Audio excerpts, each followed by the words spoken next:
Students, this is the fourth class of haloalkanes. We'll continue with the preparation of haloalkanes. We have prepared haloalkanes already from the compounds called alkanes. We have done it from alkenes. Today we are going to start from the third method, that is from alcohols. We are going to convert alcohols into none other than alkyl halide. We'll convert alcohol into alkyl halide. ROH we need to convert into RX. We have already done in the chapter called alcohol. If you want to convert ROH into RX, there are three methods. Either you can do the reaction with HX. What can be HX? It can be HCl, depend if you want to put a Cl atom. It can be HBr if you want to put a Br atom. It can be HI if you want to put a iodine atom. You can use any HX. If you don't like HX, you can go for PX3, phosphorus trihalide. In this we have PCl3, we have got what you call PBr3, we can use PI3, anything we can use. We can use any of this, you will get RX.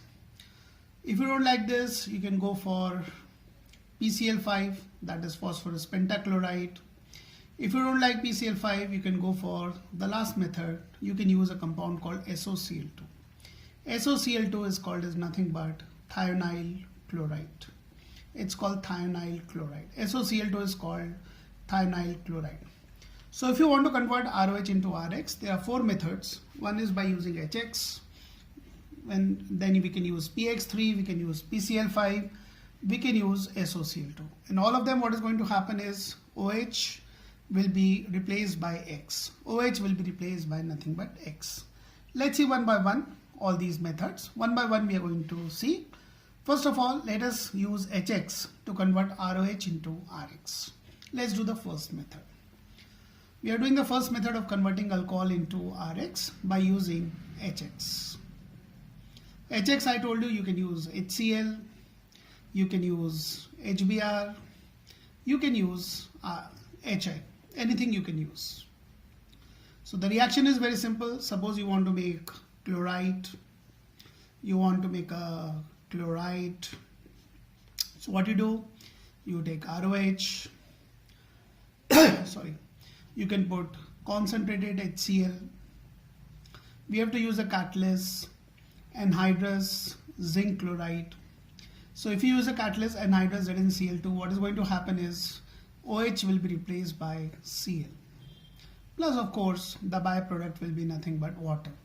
So ROH, if you put HCl and a catalyst anhydrous ZnCl2, OH will be replaced by nothing but Cl. For example, we have to convert propane to all. We have to convert propane to all into 2-chloropropane. So in this, what you have to do is that basically you have to replace OH with Cl. So what we do, we write propane to all. We put conc HCl.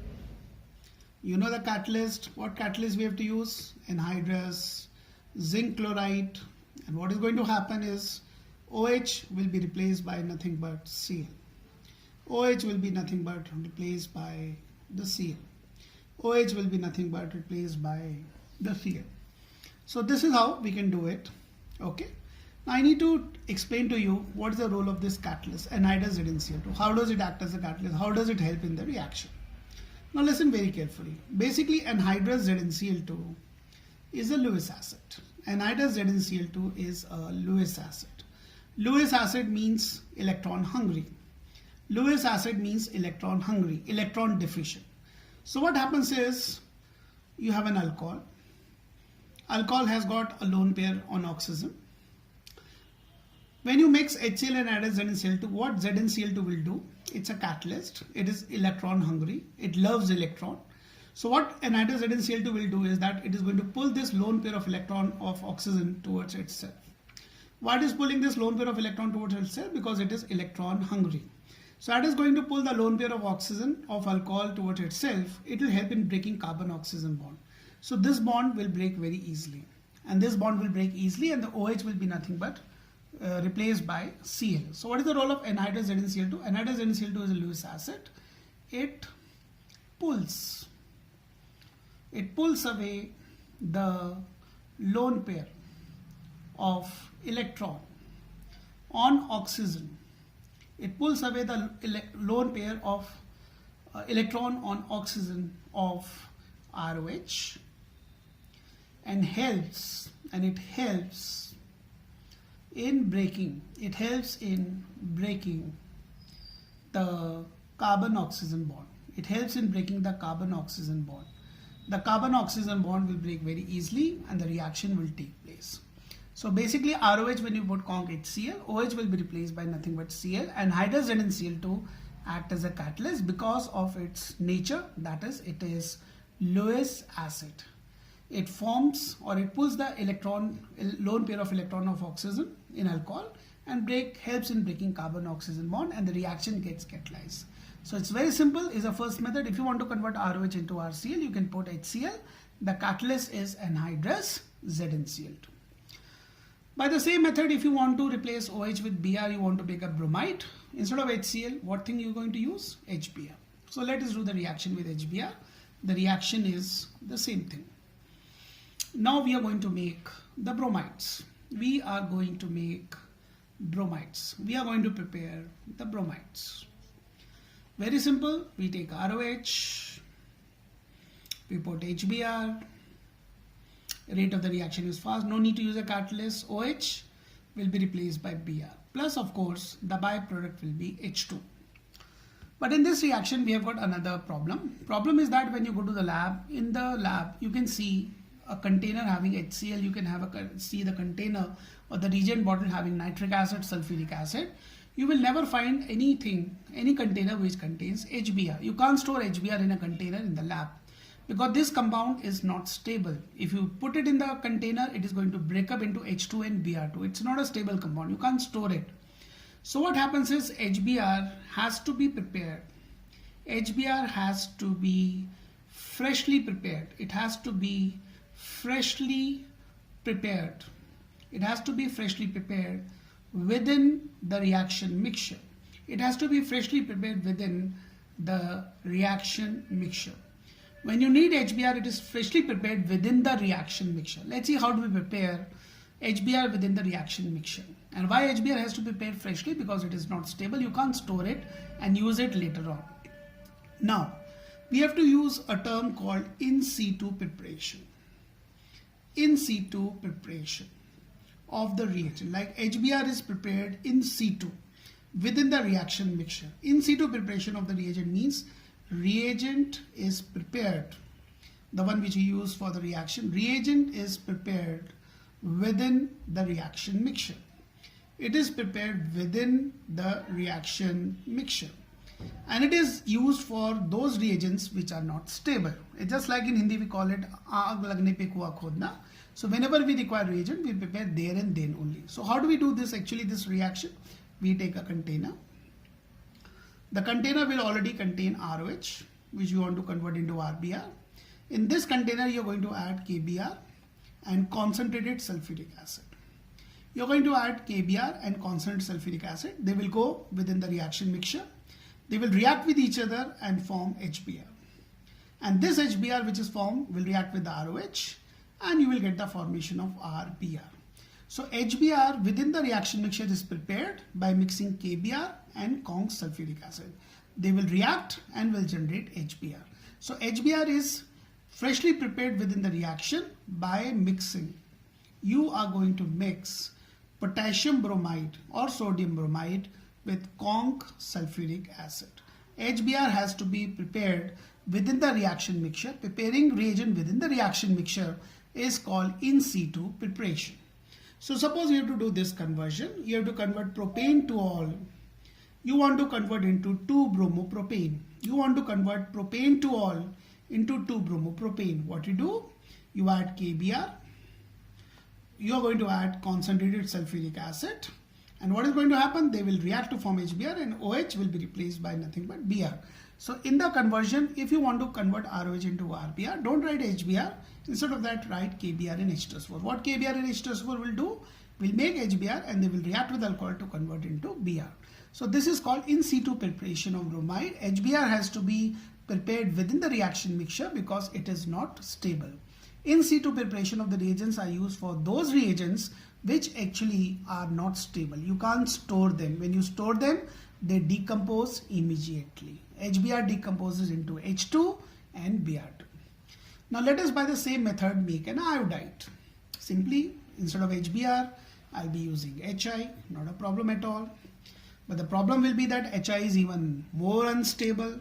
So if it is more unstable, so again you have to make HI within the reaction mixture. We are doing the preparation of iodide from alcohol. So what we do, we take ROH, we react it with HI. What will happen? OH will be replaced by I plus H2O. Again, HI is unstable, even more unstable. If you store it, it decomposes into H2 and I2. It has to be prepared in situ. Naturally, anybody would guess, how do we make HI in situ? You will say use mixture of potassium iodide and sulfuric acid. Like to make HBr, we were using the mixture of KBr and Kong H2SO4. In this, we would have used Ki and H2SO4, but this is not there. This mixture cannot be used to make HI. I'll tell you the reason also. In this case, you make in situ preparation of HI by mixing KBr and an acid, slightly weaker acid, phosphoric acid. We'll be using phosphoric acid. So when you mix KBr and phosphoric acid, it is going to generate HBr. HBr will be prepared in situ, which will react with ROH to give you RI. So when you want to do ROH with RI, you will take alcohol in the mixture, in the reaction mixture. In the reaction, you're going to add KBr and phosphoric acid. And what will happen? These two will react to form, we are doing iodide. We'll be using a mixture of Ki and phosphoric acid. So you will get HI, which will react with ROH to give you nothing but RI. So when you want to write this reaction, you will say ROH react with Ki and phosphoric acid, and you will get OH replaced by nothing but I. Now the question arises, why we can't use a mixture of Kong sulfuric acid and Ki to make HI? Why you can't make HI by using this mixture? What's the problem? It's an NCERT question, in text solved question. Why Ki and Kong sulfuric acid cannot be used to make HI? Now what happens is, the problem is that concentrated sulfuric acid is an oxidizing agent. In fact, it is a good oxidizing agent, though it is a weaker oxidizing agent as compared to nitric acid, but it is a good oxidizing agent. So Kong sulfuric acid is a good oxidizing agent. Then how does it help us? When you mix Ki with Kong sulfuric acid, of course they are going to react. They will form HI. The byproduct will be KHSO4. But the problem is that unreacted Kong sulfuric acid, the unused Kong sulfuric acid, being an oxidizing agent, will oxidize HI to I2. It will oxidize HI to I2. So with the result, when you mix Kong sulfuric acid and Ki, you will not get HI, you will get the formation of I2. The HI which is formed will further get oxidized by I2 by Kong sulfuric acid. And for the reaction, you don't need I2, you want HI. So the moral of the story is that HI in situ is prepared by mixing Ki and phosphoric acid, and not by mixing Ki and Kong H2SO4, because if you mix Ki and sulfuric acid, you won't get HI, you will get the formation of I2. Reason being, Kong sulfuric acid is an oxidizing agent. It will react with Ki to make HI, but HI will be further oxidized to I2 by using Kong sulfuric acid. So this was the first method we have done of converting alcohol into RX simply by reacting with HX. HX can be HCl, it can be HBr, it can be HI. Only problem was that HBr and HI, since they are not stable, it has to be prepared in situ. In situ means the reagent is prepared within the reaction mixture. So this was the first method of converting ROH into RX. Now let's see the second method of converting ROH into RX. As I told you, there were 4 methods. The next method of converting ROH into RX is by reacting with nothing but PX3. What is PX3 stands for? Phosphorus trihalide, which can be used PCl3, you can use PBr3, you can use PI3, depending upon which halogen you want to put instead of OH group. The net reaction is as follows. You have ROH, you put PX3, net reaction OH will be replaced by nothing but X. you get a byproduct H3PO3. That is phosphorus acid. H3PO4 was a phosphoric acid.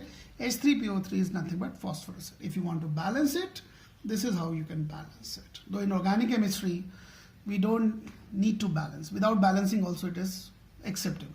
So in this reaction, PX3 can be, you can use PCl3. If you want bromine, you can use PBr3.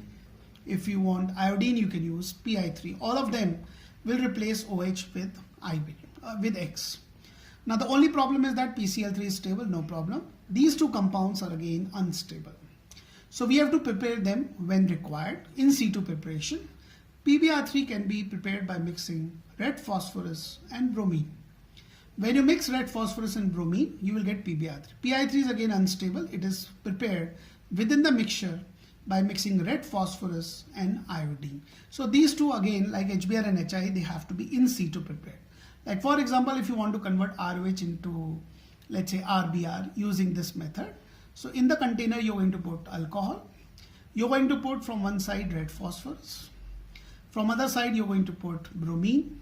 They will enter the container. They will form PBr3, which will react with ROH, and the net result will be, you will get OH replaced by nothing but Br. In this case also, we are generating the reagent within the reaction mixture. They are prepared in situ by mixing red phosphorus. There are three allotropic forms of phosphorus we will study later on. Black phosphorus, red phosphorus and white phosphorus. We are using the red phosphorus, which is not poisonous. So another method of converting ROH into RX is by using PX. Like for example, if you do the same conversion, propane to all into, let's say, 2-iodopropane. I want to replace OH with I. Either you can use HI or you can use Pi3. For Pi3, I have to write red phosphorus and iodine. They will form Pi3 and OH will be replaced by nothing but I. So this was the second method of converting ROH into RX by using phosphorus trihalide. Now let's see the third method of converting ROH into RCl. That was by using PCl5, phosphorus pentachloride. Some of you may think, why only PCl5, why not PBr5 or PI5? PBr5 and PI5, they don't exist. So we are using only PCl5. So naturally we'll be able to make only the chloride. So we have ROH, you reacted with PCl5, net result you know. OH will be replaced by Cl, you will get RCl. Other byproducts will be phosphorus oxychloride and HCl. The other byproduct will be OH, phosphorus oxychloride and HCl. Now suppose we have to again do that same lame conversion, propane to all into 2-chloropropane. Again you can use PCl5. The result will be OH replaced by Cl. So we have seen that if you want to do this conversion, till now there are three possibilities. I can use HCl over here, of course with the catalyst NaCl2, which will make the reaction faster because of its Lewis acidic nature. You can use PCl3. If you don't like PCl3, you can go for PCl5. In this case, you won't be able to make a bromide or iodide because PBr5, PI5, they are unknown. Now let's see the last method of making ROH into RCl. That is by using the fourth reagent that we have is called SOCl2. You might be remembering this reaction actually we have done even in the case of alcohol. We can use SOCl2. What is the name of SOCl2? SOCl2 stands for nothing but thionyl chloride. SOCl2 stands for nothing but thionyl chloride. We can use thionyl chloride. Fourth method of converting alcohol into RCl. So we take ROH, we react with thionyl chloride, SOCl2. Net result, OH will be replaced by Cl. The byproducts will be sulfur dioxide and HCl. Sulfur dioxide and HCl. Can you see? They are gases. They will escape. So we will have SO2 plus nothing but HCl. So, same lame conversion, propane to all.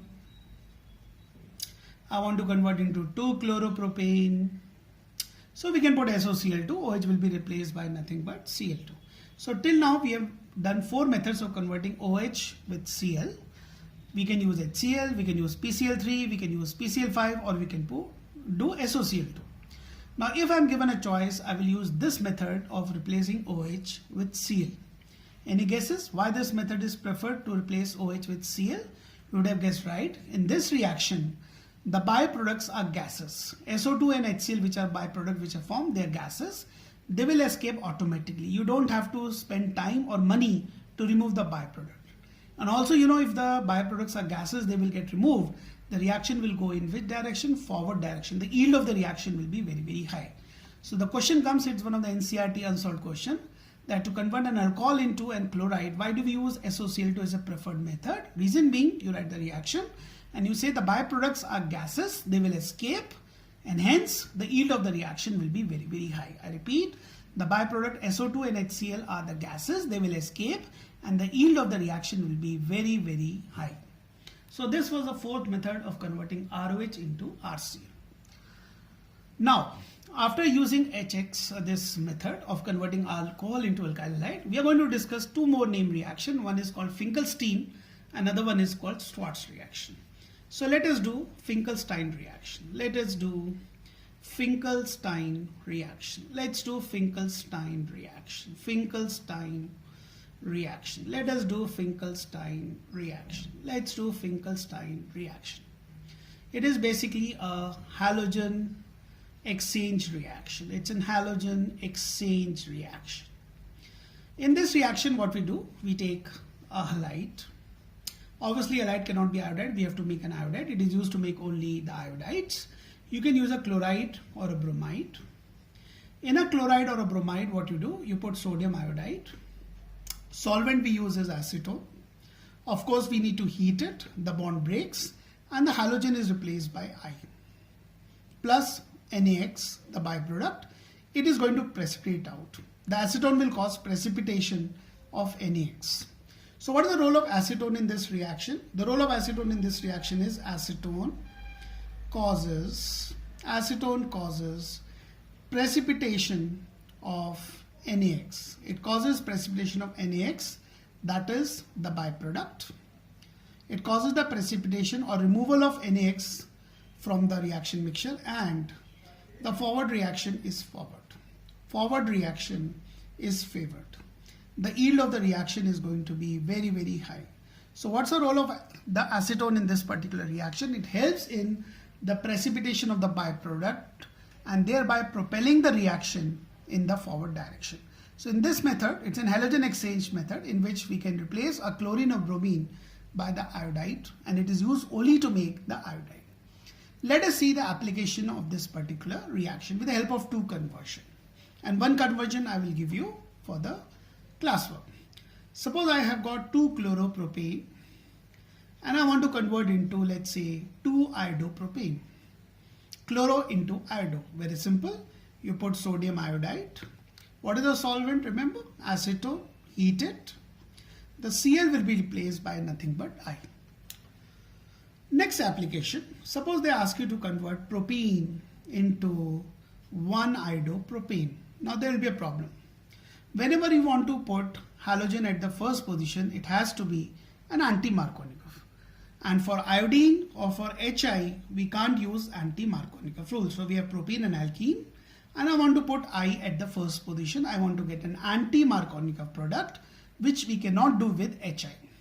So what we can do is that we can first of all add HBr.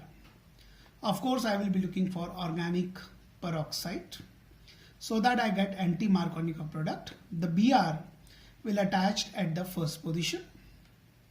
Now how to replace Br with I? Everyone knows now. Sodium iodide, solvent acetone, heat to break the bond, and the Br will be replaced by nothing but I. So whenever you want to make an iodine containing anti-Markovnikov product starting from alkene, you can use Finkelstein as a handy reaction. You can convert first of all into a bromide, the given alkene, and then you can replace Br with I. The Finkelstein reaction is used only to make iodide. So this was a very important conversion, converting propene into 1 iodopropane. You can try one conversion yourself, like you can do propene into 1 bromopropane. You can convert, butene into 1 bromopropane. Just 1 carbon more, same method you have to use. Butene into 1 iodobutane. Butene into 1 iodobutane. Try it yourself. Butene into 1 iodobutane. Now we are going to discuss the last method of preparation of alkyl halide, that is called as nothing but Swarts reaction. This is the only reaction we are using to make the fluoride. Till now, in all the 4 methods, we have not made the fluorides. This is the only reaction indirectly we are going to make a fluoride. In this, we take an alkyl halide. Preferably the halogen may be a chloride or a bromide. Iodide compounds are not stable, so we go for chloride or bromide. Though you can do it for iodide also, but they will not be stable. They will decompose immediately. So you take a chloride or bromide, either you put silver fluoride. If you don't like silver fluoride, you can use it mercurous fluoride, Hg2F2. It's called mercurous fluoride. If you don't like mercurous fluoride, you can go for antimony trifluoride. Anything you can use, you have to use a metal fluoride. Either silver fluoride or mercurous fluoride or antimony trifluoride. You will get X replaced by F. Wherever there is a halogen, you will get replaced by fluorine atom. The carbon-fluorine bond is very, very stable, and that is a driving force why the halogen, chlorine and bromine, is being replaced by fluorine, because you're breaking a weaker bond and making a stronger bond. Plus, if you're using AgF, the byproduct will be nothing but AgX. So by this method, you can replace a chlorine or a bromine with the help of fluorine by using any of the reagent. Now let us see 3 applications of the Swarts reaction, which is the only method by which I have made fluoride. Till now, I had not made fluoride from alkanes. I never did it from alkenes. I never did it from alcohol. Finkelstein was anyway used only to make iodide. Now let us say somebody asks us to convert ethane into fluoroethane. Ethane into fluoroethane. I cannot react ethane directly with fluorine because reaction is explosive. So what I do, I take ethane, do its substitution reaction with chlorine in the presence of sunlight. You know what is going to happen? The H will be replaced by nothing but the Cl. And now you can safely replace it by fluorine by using AgF. You will get nothing but the formation of fluoroethane. Now suppose somebody asks us to convert an alcohol, let's say ethanol, I want to make into fluoroethane. Ethanol into fluoroethane. Very simple. I write ethanol, C2H5OH. I used my best method, remember, SOCl2, thionyl chloride. OH will be checked out by Cl, you get chloroethane. How to make it fluoride? Indirectly by using AgF. So then you make a fluoride. So whenever you want to make a fluoride, convert the given compound into any halide except fluoride, and then you can make it fluoride by using a Swarts reaction. Another halogen exchange reaction. So this was ethane into fluoroethane, this was ethanol into nothing but fluoroethane. Now let me show you one more question that I think you will like it. Same type of question which we have done just in Finkelstein reaction. Suppose somebody asks us to convert propane into 1-fluoropropane. Again I'm looking for anti-Markovnikov product. I want propane into 1-fluoroethane. I want to put a fluorine at the first position, which actually is not possible because anti-Markovnikov rule is only valid for HBr in the presence of organic peroxide. So I've used HBr, organic peroxide. What is going to happen is Br will attach at which position? First position. So you will get 1-bromopropane. Now how to make it 1-fluoropropane? Now everyone knows. Put AgF. The Br will be replaced by nothing but F. So this was nothing but your Swarts reaction, which is only method to make convert a given compound into a fluoride. So till now we have done the preparation of haloalkanes or alkyl halide. Just to revise, we have done preparation of haloalkanes starting from alkane by simple halogenation, free radical substitution reaction. We did the preparation from alkene, that was simple addition reaction with HX, and you can get 2 product, Markovnikov or anti-Markovnikov. Today we did from alcohols, we tried to convert into alkyl halide. Then we did 2 name reactions today. One of them was used to make an iodide called Finkelstein reaction. Another one which is used to make fluoride, that is called as nothing but none other than your Swarts reaction. So we discussed the preparation of haloalkanes starting from all these 5 compounds. So in tomorrow's class, we'll discuss the physical property and one of the chemical property of haloalkanes. That's all for today's class. Have a nice day. Take care. Stay home. Stay safe. Keep on studying. Thank you.